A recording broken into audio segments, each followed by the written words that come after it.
Hi friends, అస్సలం వాలేకుమ్. సింపుల్గా మసాలా ఏం లేకుండా చికెన్ తవా ఫ్రై ఎలా చేయాలో చూసేయండి. ఫస్ట్ అయితే చికెన్ని బాగా వాష్ చేసి పెట్టుకున్నానండి. అందులోకి మిరియాల పొడి, పసుపు, అల్లం వెల్లుల్లి పేస్ట్ వేసి బాగా మిక్స్ చేసి ఫస్ట్ అయితే పెట్టుకోవాలి. ఆ మసాలా మొత్తం ఆ ముక్కకి పట్టాలండి.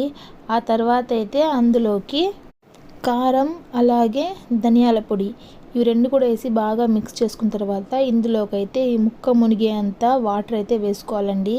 వేసుకొని అయితే స్టవ్ మీద అయితే పెట్టేస్తున్నాను. నేనైతే ఇందులో ఆనియన్స్ కానివ్వండి, టమాటోస్ కానివ్వండి ఏం వేయలేదండి. తర్వాత అయితే కొద్దిగా కొత్తిమీర అయితే వేసుకున్నాను. ఆ నీళ్ళు ఉన్నాయి కదండి, ఆ నీళ్ళు మొత్తం ఇంకిపోయి ఒట్టి పీసెస్ మాత్రమే ఉండాలి. అంతవరకు అయితే బాగా ఉడికించుకోవాలండి. అలాగే మధ్య మధ్యలో అయితే కలుపుతూ ఉన్నాను, పీస్ ఉడికిందా లేదా అని చెప్పేసి. చాలా అంటే చాలా బాగా ఉడికిందండి. చూడండి, వాటర్ మొత్తం డ్రై అయిపోయింది. ఈ సమయంలో అయితే మేమైతే ఒక ప్యాన్ అయితే పెట్టుకోవాలి. ప్యాన్ పెట్టుకొని అందులో ఆయిల్ వేసుకొని కొద్దిగా కరివేపాకు వేసుకొని ఈ చికెన్ పీసెస్ మొత్తం ఇందులోకి వేసేసుకోవాలండి.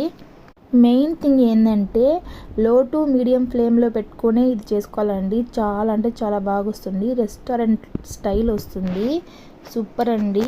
మీరు ఖచ్చితంగా ట్రై చేయండి. ఖచ్చితంగా ట్రై చేయాల్సిన రెసిపీ అండి ఇదైతే. గ్రేవీ టైప్లో కూడా చేసుకోవచ్చు. నేనైతే ఒట్టి డ్రై చేసుకున్నానండి. అందులో ఆనియన్స్, లెమన్ పెట్టుకుంటే సూపర్ ఉంటుంది. Please subscribe my channel. Bye bye.